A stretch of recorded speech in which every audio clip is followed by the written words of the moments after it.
조인섭 변호사의 상담소.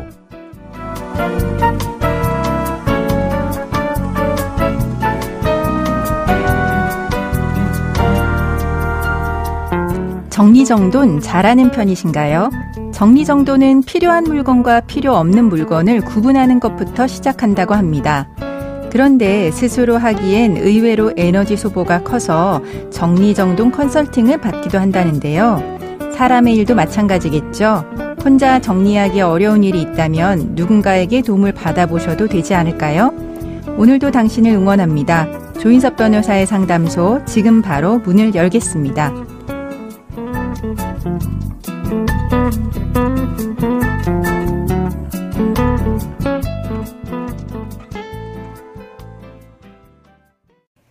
당신을 위한 로하우스 조담소, 오늘은 정두리 변호사와 함께합니다. 안녕하세요. 안녕하세요. 법무법인 신세계로의 정두리 변호사입니다. 오늘은 어떤 고민이 기다리고 있는지 먼저 사연부터 알아보겠습니다.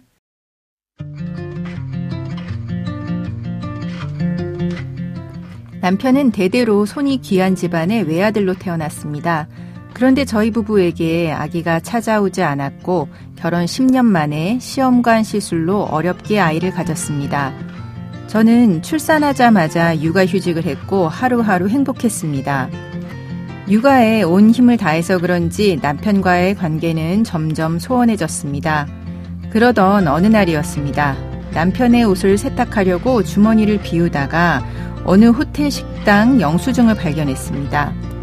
그런데 그날은 남편이 회사 지방 출장이 있다고 했던 날이었습니다. 생각해보니 남편은 아기가 태어난 이후 출장을 자주 다녔습니다. 전화도 방에 들어가서 받았고 옷에 관심도 없던 사람이 멋을 부렸죠. 뭔가 이상하다 싶었는데 그제야 퍼즐이 맞춰진 것 같았습니다. 남편은 바람을 피웠던 겁니다. 저는 화가 나서 남편에게 이혼을 요구했습니다. 남편은 실수였다면서 잘못했다고 용서를 빌었는데요. 마음 같아선 그냥 이혼해버리고 싶지만 남편이 절대 바람을 피지 않겠다는 각서를 써서 마음이 흔들립니다. 아이를 저 혼자 키울 자신도 없고요. 게다가 사실 저희 시댁은 매우 부유한 편입니다. 결혼할 때 신혼집을 해줬고 앞으로 남편이 물려받을 재산도 상당합니다. 남편은 자기 명의로 된 부동산을 넘기고 현금도 증여하고 공증까지 받아주겠다고 했습니다. 바람핀 남편이 꼴보기 싫지만 아기를 위해서라도 일단 참아야 할 것 같은데요. 게다가 뒤통수 맞았다는 분들의 이야기를 하도 많이 들어서 고민스럽습니다. 시간이 지나서 나중에라도 남편이 바람 피웠던 것을 이유로 이혼할 수 있을까요? 부동산을 제 명의로 넘겨받으면 나중에 이혼할 때 재산 분할에서 유리한지도 알고 싶습니다.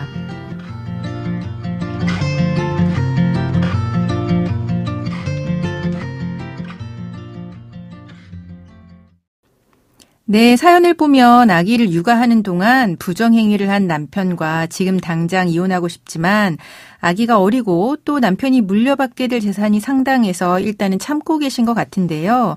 혹시 나중에 시간이 지난 뒤에도 현재 남편의 부정행위를 이유로 이혼 사유 주장할 수 있을까요? 네, 민법 제840조 제1호는 배우자의 부정한 행위가 있었을 때를 재판상 이혼 사유로 삼고 있습니다. 그런데 우리 민법은 배우자의 부정한 행위를 원인으로 한 이혼 청구권은 다른 일방이 사전 동의나 사후 용서를 한 때 또는 이를 안 날로부터 6월, 그 사유 있은 날로부터 2년을 경과한 때에는 이혼을 청구하지 못하도록 하고 있습니다. 네. 사연자님의 경우 각서나 공증의 내용, 이후의 사정에 따라 사후 용서에 해당할 수 있고 사후 용서에 해당하지 않더라도 배우자의 부정행위를 안 날로부터 6월, 그 사유가 있은 날로부터 2년이 경과한 경우라면 제척기간이 도과하여 이혼을 청구할 수 없을 것으로 보입니다. 네, 그러면은 어떤 경우를 사후 용서한 것으로 볼 수 있을까요? 네, 우리 법원은 관통죄와 관련해서 사후 용서를 배우자 일방이 상대방의 부정행위 사실을 알면서도 혼인관계를 지속시킬 의사로 악감정을 포기하고 상대방에게 그 행위에 대한 책임을 묻지 않겠다는 뜻을 표시하는 것이라고 판시합니다. 네. 또 그 방식에 제한이 있는 것은 아니지만 첫째, 배우자의 부정행위 사실을 확실하게 알면서 자발적으로 한 것이어야 하고 네. 둘째, 그와 같은 부정행위 사실에도 불구하고 혼인관계를 지속시키려는 진실한 의사가 명백하고 믿을 수 있는 방법으로 표현되어야 하는 것이므로 용서는 해주겠지만 다시는 만나고 싶지 않다라고 말한 경우는 사후 용서로 보지 않는다고 설명하면서 용서해 줄 테니 자백해라 라고 한 것을 사후 용서로 보지 않은 사례가 있습니다. 네, 그럼 사연자분 같은 경우는 지금이 아니면 이제 시간이 지나면 이혼이 불가능해지는 걸까요? 만약 배우자의 부정행위가 계속적인 것이라면 제척기간은 부정행위가 종료된 때로부터 기산되기 때문에 제척기간이 문제되지 않을 수 있습니다. 네, 계속 부정행위가 이어오고 있다면요. 네. 또한 배우자의 부정행위로 인해 결국 배우자에 대한 신뢰를 상실하고 혼인관계가 파탄된 경우 민법 제840조 제6호 기타 혼인을 계속하기 어려운 중대한 사유에 해당할 수 있습니다. 물론 기타 혼인을 계속하기 어려운 중대한 사유도 안날로부터 6월, 그 사유가 있은 날로부터 2년이라는 제척기간에 적용을 받지만 미사유가 이혼 청구 당시까지도 계속 존재하는 것으로 보아야 할 경우 이혼 청구권의 제척기간이 적용되지 않습니다. 네, 그러니까 부정행위로 인한 이혼은 원래 안날로부터 6개월, 있은 날로부터 2년 이내에 제기를 해야 되는데 부정행위가 계속 중이라고 하면은 이 기한이 계속 연장이 되는 거니까 문제가 없는 거네요. 그리고 이제 안날로부터 6개월이 지났다라고 하더라도 이제 신뢰관계에 상실한 상태라고 하면은 또 그걸 이유로 이혼 청구할 수는 있는 거고요. 그러면 이 상황에서 사연자분이 이혼 소송은 조금 망설여지게 되는 상황이신 것 같아요. 그럼 이혼 소송하지 않고 상간녀한테만 책임 물을 수 있을까요? 네, 법률론의 경우 배우자나 제3자의 책임으로 파탄이 되었을 때 배우자나 제3자에게 위자료를 청구할 수 있고 이혼 소송과 별개로 상간녀만을 대상으로 불법 행위로 인한 손해배상을 청구할 수 있습니다. 네. 다만 관할의 문제가 있는데요. 협의 이혼이나 이혼 소송과 함께 상간녀를 대상으로 손해배상 소송을 하는 경우 이혼을 원인으로 하는 손해배상 소송으로 가정법원에 관할이 되지만 협의 이혼이나 이혼 소송을 하지 않고 상간녀만을 대상으로 손해배상 청구를 하는 경우에는 민사법원에 관할이 됩니다. 네. 또한 이혼을 원인으로 하는 손해배상 소송의 경우와 위자료 액수에 조금 차이가 있을 수 있습니다. 네, 위자료 액수가 어떻게 차이가 날까요? 생각보다 많지는 않을 수 있습니다. 네. 근데 이혼을 원인으로 하는 경우가 조금 더 위자료가 높게 책정이 되는 거죠. 아주 예, 조금이요. 예. 그러면 또 궁금한 게 나중에 이혼을 한다고 했을 때 남편이 지금 넘겨준 부동산 그대로 사연자분의 소유가 되는 걸까요? 네, 이는 이혼 시의 재산분할의 문제인데요. 이혼을 하는 경우 부부가 혼인 중 형성한 재산에 대해 분할을 하게 되고 이는 결국 혼인 기간 동안 부부 쌍방의 협력에 의하여 이룩한 재산을 각자의 기여도에 따라 나누어 재산을 정리하는 것을 의미합니다. 네.